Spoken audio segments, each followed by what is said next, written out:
tallest structures ever built, then passed through the interior walls, doors, files, desks, toilets, plumbing, and elevator shafts while engulfed in a ball of flame that the FBI said melted steel, and then fell to the ground 70 stories, where they picked it up, intact. I mean, they'd have to have you believe that Muhammad's passport is made out of kryptonite and came from a planet far, far away. I have a man with me today, Will Thomas. His book, All Fall Down. The 9/11 event. Of course, it was rigged. I mean, you know that, don't you? What, you don't? We're going to talk about FB lie number 1. These 19 guys, who are they? I mean, how could they, you know, within 48 hours come up with pictures of all of these 19 so-called terrorists? Well, at least 7 of the named kamikaze pilots were very upset to see their names and photographs splashed in the world's press, since they're very much alive and working with legitimate businesses in Arabia, such as airlines and oil companies. We know that an 8th named hijacker died a year before the incident on September 11th. So right off the top of this story, we have major questions around the identities of the people actually involved. These gentlemen, so named, could not fly a Cessna. That's the FB lie number 2. If they couldn't fly a Cessna, how in the hell can they fly a 757 and a 767? What kind of plane is this? This is a 737-300. 737? 300. 300. 300 is the non-glass cockpit. 700s that we have, they're all glass. Uh-huh. The way you can tell the difference is the canoe things that are on the wing. Yeah. They're painted orange. That's how you can tell the difference. Or you can look up here and you can see the little TV screens. How difficult would it be to fly one of these things? They're actually not too hard to fly. They're easy to fly, they're hard to land. Hard to land. Yep. The hardest plane I've ever tested to land consistently smooth. That is. How about navigating? You have to do that at the same time? Sure do. That's difficult? No, navigation is easy. These guys, they got GPS and they got an INS. GPS, Global Positioning System, and the INS, Inertial Navigation System. So it's, you get them within, our points are within 100 feet. Mm-hmm. I've flown the Microsoft 757 simulator, and they're very easy to fly in a straight and level, but the minute you start to bank the airplanes and adjust your speed up or down, you can get to the edge of that flight envelope very quickly.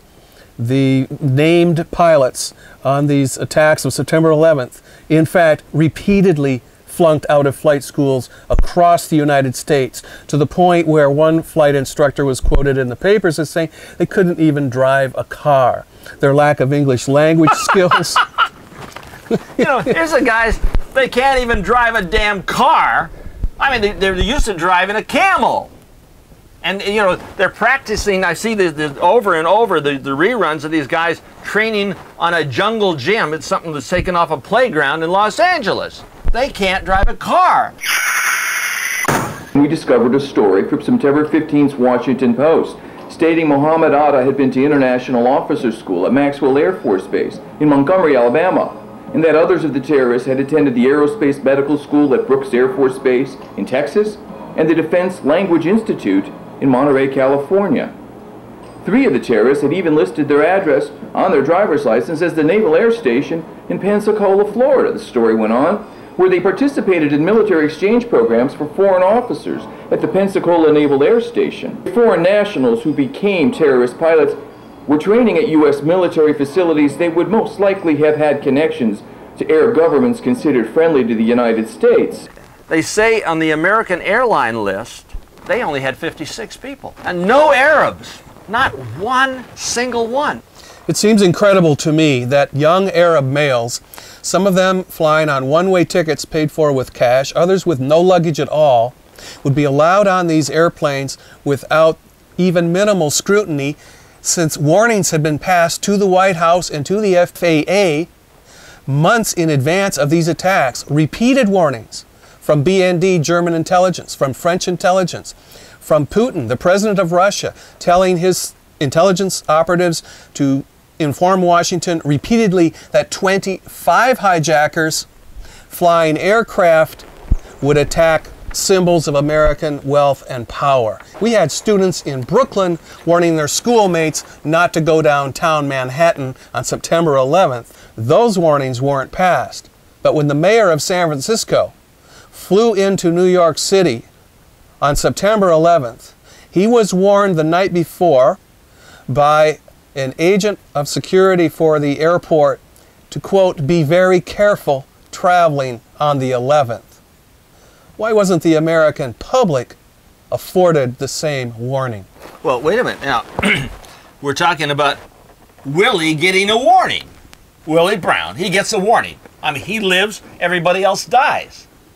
The president knew about this. This story is so outrageous in the fact that they said that these 19 so-called terrorists blew up this building, and the FBI or FBI didn't know a damn thing about it.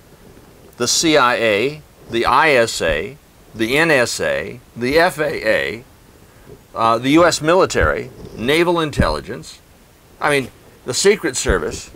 And Bush said, hey, he was just reading a nursery rhyme about a goat. Maybe it was a goat of Baphomet to the school children at the Booker School in Sarasota, Florida. Go on. She played with her goat. Go on. But the goat did something that made the girl say. Big fat with butt. Get ready. But the goat did something that made the girl say.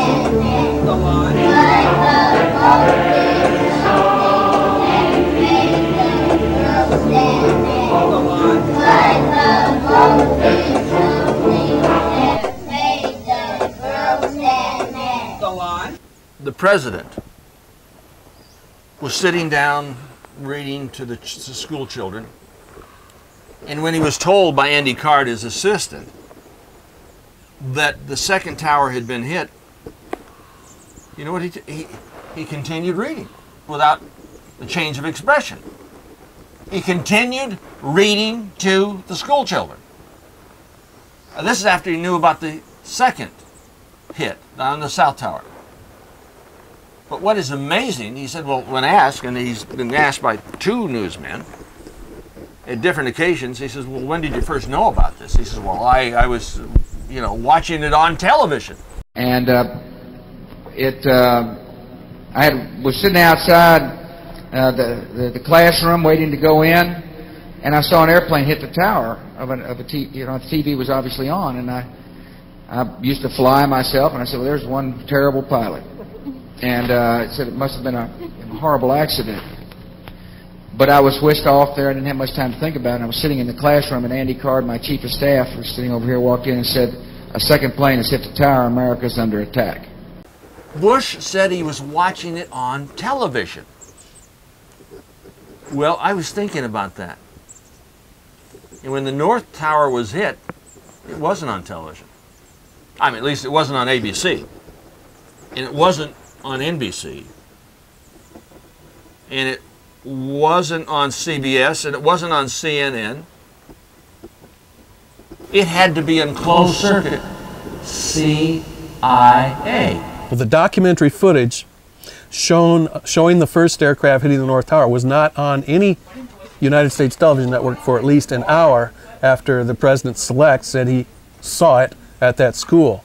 Even more incredible to me is that Andy Card, whom you mentioned, informed the president, as I document in my book, of the first crash before he left the hotel for the school. You would think that if the United States was under any kind of attack or threat, the president would be hustled away to some secure location and not calmly get in a car and driven to the school. Well, I mean, it's instantaneous.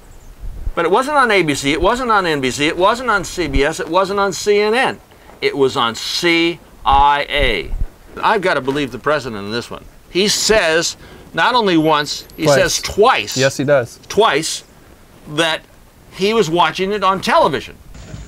I know you said there'll be a time for politics, but you've also said you wanted to change the tone of Washington. Howard Dean recently seemed to muse aloud whether you had advanced knowledge of 9/11. Do you agree or disagree with the RNC that this kind of rhetoric borders on political hate speech? Look, there's time for politics. And, you know, it's time for politics. And it's an absurd insinuation. You guys on the left are going so far over the cliff. You're making comparisons to the President Adolf Hitler. Even Howard Dean is coming up with conspiracy theories that the president knew about 9/11. Howard Dean recently seemed to muse aloud whether you had advanced knowledge of 9/11. Yeah. Look, there's time for politics. And, you know, it's time for politics. And it's an absurd insinuation. Senator Prescott, Skull and Bones Bush, taught his grandson to, quote, claim everything, explain nothing, and deny everything. The FBI knew about this. The CIA knew about this. This was a major setup. It was rigged, like the Reichstag was rigged. Hitler said, well, the commies did this. They burnt down the Reichstag, our parliament. Goring was strutting around in front of the Reichstag as it was burning. The chancellor at the time, von Papen, arrived in his limo, found Goring shouting, "The communists did this, the communists did this." And you can easily see the parallel where with 9/11, up until it happened, the FBI, the CIA, the whole military intelligence community, the diplomatic community, knew nothing about it. And within 120 minutes of it happening, they knew that Osama bin Laden has done it.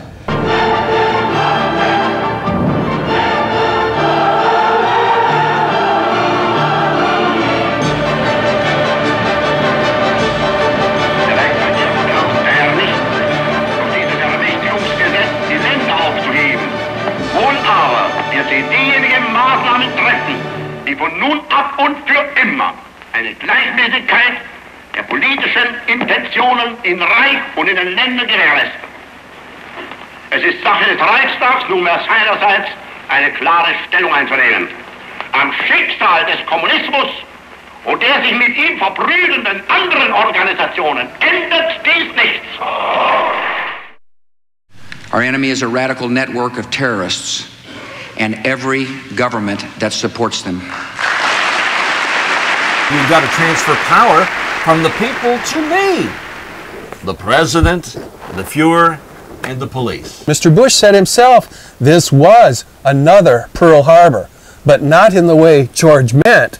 This was another deception. Yesterday, December 7th, 1941,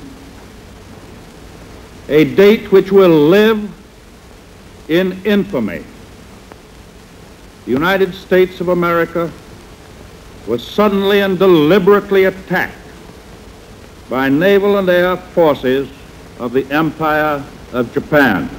It will be recorded that the distance of Hawaii from Japan makes it obvious that the attack was deliberately planned many days or even weeks ago. An attack facilitated by agents, we call them shadow government people within the U.S. government, to further their own ends and their own agenda. Who benefits and who loses from the attacks of September 11th? It would be insane for some Arab or a group of Arabs to attack the United States.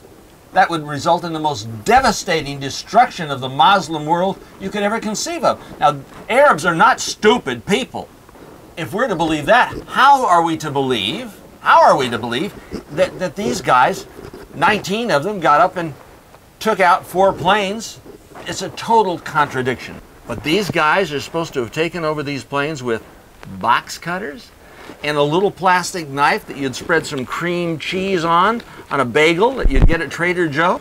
First of all, these guys don't speak very good English, do they?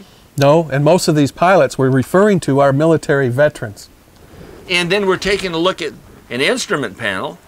My God, look at all those instruments. If they don't speak English, how are they going to read what's on the panel? You ever think about that? H.L. Mencken once said, "One can never underestimate the intelligence of the American public."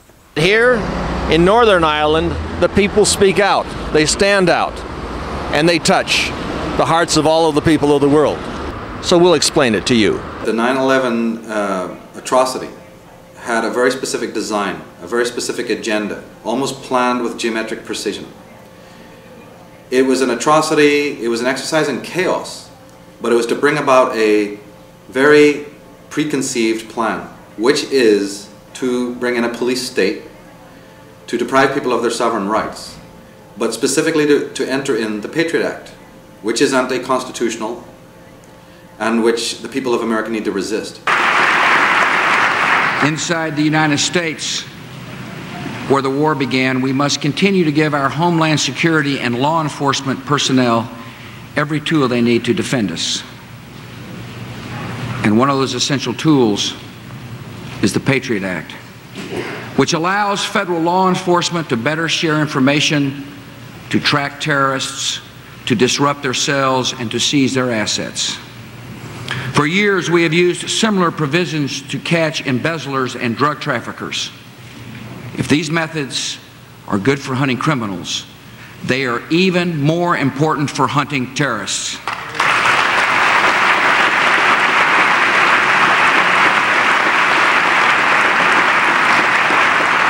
Key provisions of the Patriot Act are set to expire next year.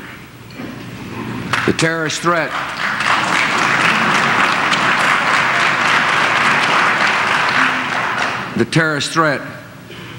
will not expire on that schedule.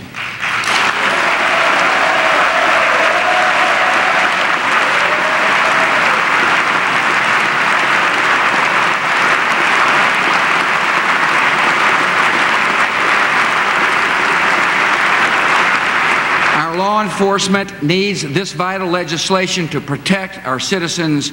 You need to renew the Patriot Act. You need to renew the Patriot Act. You need to renew the Patriot Act. You need to renew the Patriot Act.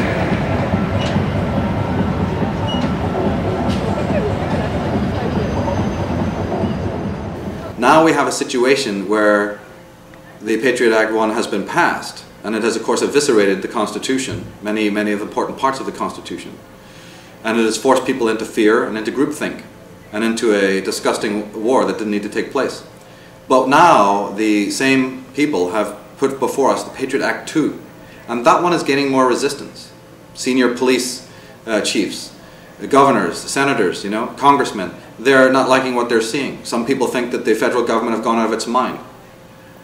But if Patriot Act 2 is resisted, as it is being resisted, and as it should be resisted, the government are quite willing and able to wheel out yet another Holocaust, another atrocity. And in my mind, I have a theory that that might be the assassination of George Bush himself by his own clan. That might sound unusual to some, but this is the ritualistic way in which these people work, especially if it will cause the right kind of reaction. Either with us or against us, you're either evil or you're good. They tried it on several of your presidents in the past and succeeded. They even tried it on Ronald Reagan.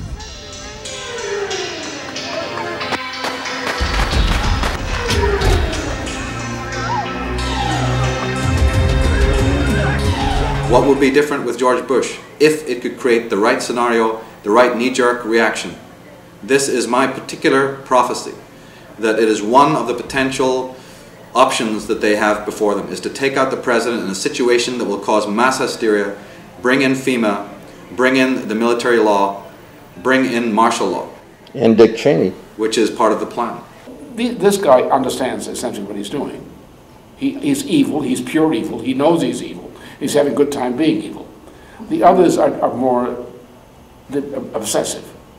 Initiates into the Skull and Bones fraternity at Yale are given a code name when they become part of that Faustian financial fraternity. But first they have to go into the tomb, into the basement, where they lay nude in a coffin, surrounded by 15 members of the Brotherhood of Death, dressed in black robes. And they are asked to talk about their sexual activities. And then they're born again into the satanic order. And then given a name. In the case of George Herbert Walker Bush, it's Magog.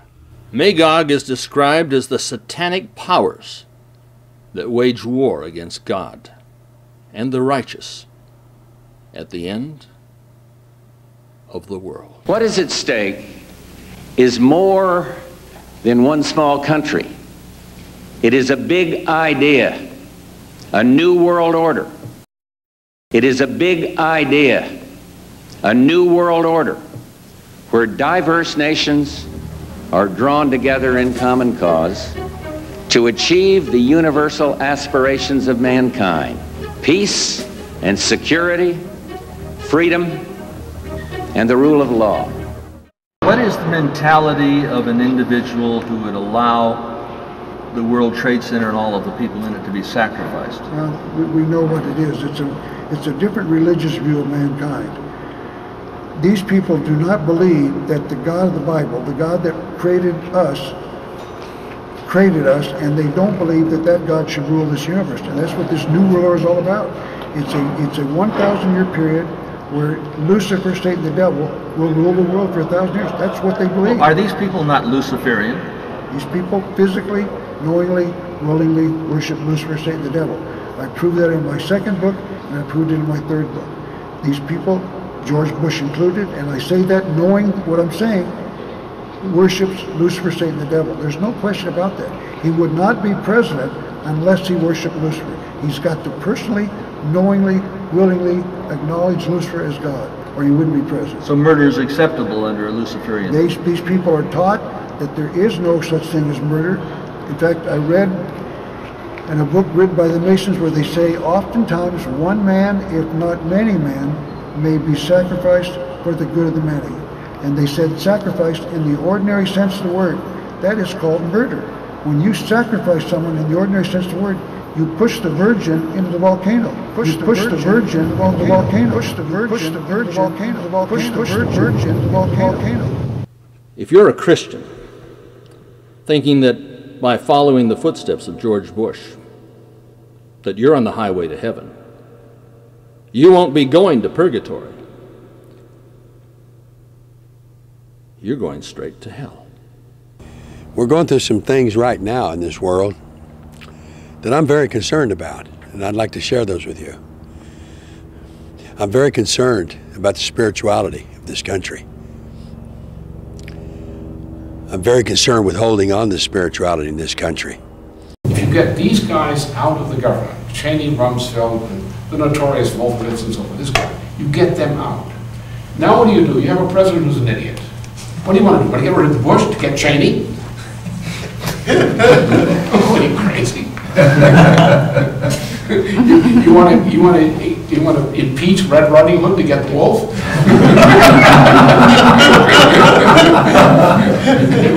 Nuts. So what you do is you do something which you can do. This fellow is impeachable, Cheney.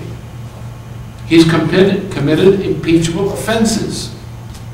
He's subject to summary impeachment. Dick Cheney and I came to the House together in '79.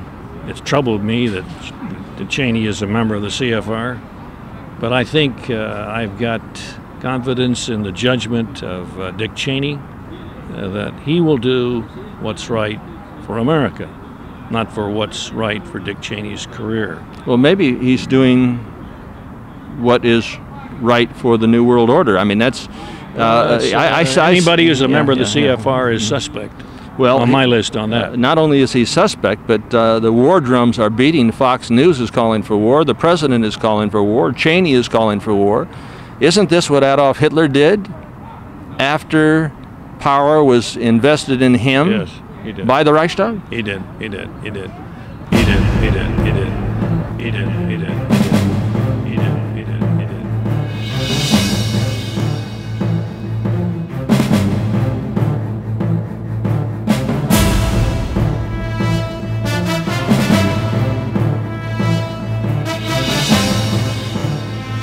This was a stirring address, in my view, shorter than his father's speech when he announced the New World Order. This was a stirring address, in my view, shorter than his father's speech when he announced the New World Order, shorter than his father's speech when he announced the New World Order after Iraq invaded Kuwait.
The Nazis said they were following orders.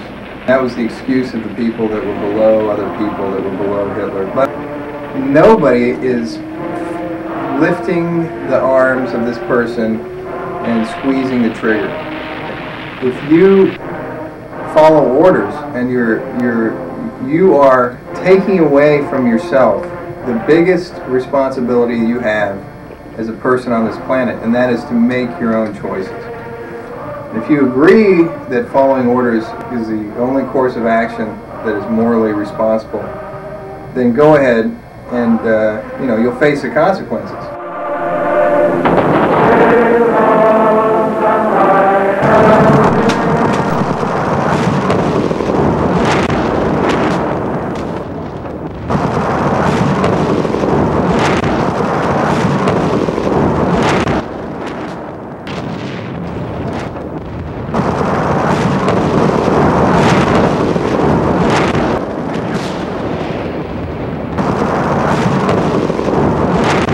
Bush knew Iraq committed no crime against this country when he ordered the most awesome army on earth to open fire upon innocent men, women, and children in the middle of the night. Bush ordered this massacre, which by early 2004 had killed over 10,000 innocent Iraqis and left over 1,000 military men's bodies blown up, bludgeoned, and buried in blood. You have all of these reports from the Arab media saying hundreds of women and children have been killed. Marines on the ground saying they're not attacking civilians, but the ground truth is the Pentagon does not keep a civilian casualty count, and we don't really know how many civilians have died. All they can say is that Al Jazeera and Al Arabiya are covering it. Bush had to sell the American people the big lie, and the American people had to buy it to justify this ruthless attack upon a defenseless, defeated country ruled by a dictator which the CIA and his father had helped stay in power. Do you think the soldiers on the front line of this war know that the weapons of mass destruction ruse is just that, just a ruse? Think about it. We are in Nazi Germany, 1939. The invasion of Poland has just taken place. We are on the verge of potentially World War III, the draft, the whole thing. And Iraq is free. These guys are practiced liars. It's what they do for a living. It's who they are. Do you think that's why they keep pushing the weapons of mass destruction issue to set up an imminent attack? Well, they just took it all back. I mean, with David Kaye's testimony, and in Britain, Lord Hutton, basically absolving Tony Blair of any wrongdoing in the death of Dr. Kelly, and at the same time saying that somehow he never talked about weapons of mass destruction, and the head of the BBC resigning, and it's like, wait a second, you know, we're in some fantasy land. The allegation in the broadcast that the government probably knew that the 45-minute figure was wrong, even before it decides to put it in, was a very grave allegation which attacked the integrity of the government and the integrity of the Joint Intelligence Committee. We do not know, we can't know. If you talk to folks in the administration privately, they concede what seems to be obvious to everybody else, that there was some major gap between the accusations and what actually occurred there. I don't really think the weapons of mass destruction were the sole reason for the war. President Bush said on March 17th of last year, 3 days before the war started with Iraq. Intelligence gathered by this and other governments leaves no doubt that the Iraqi regime continues to possess and conceal some of the most lethal weapons ever devised. Those weapons of mass destruction got to be somewhere.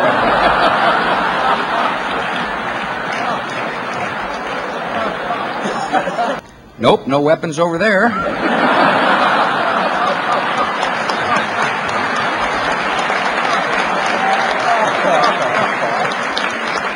Maybe under here.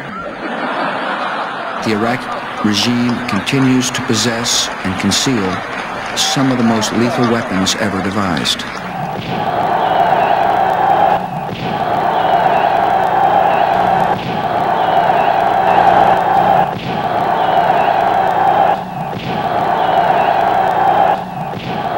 If you were telling me that you wanted me to put on some monkey suit and remove my brain and do exactly what you say and go to some country and kill people I've never met for some bogus reason, let me tell you,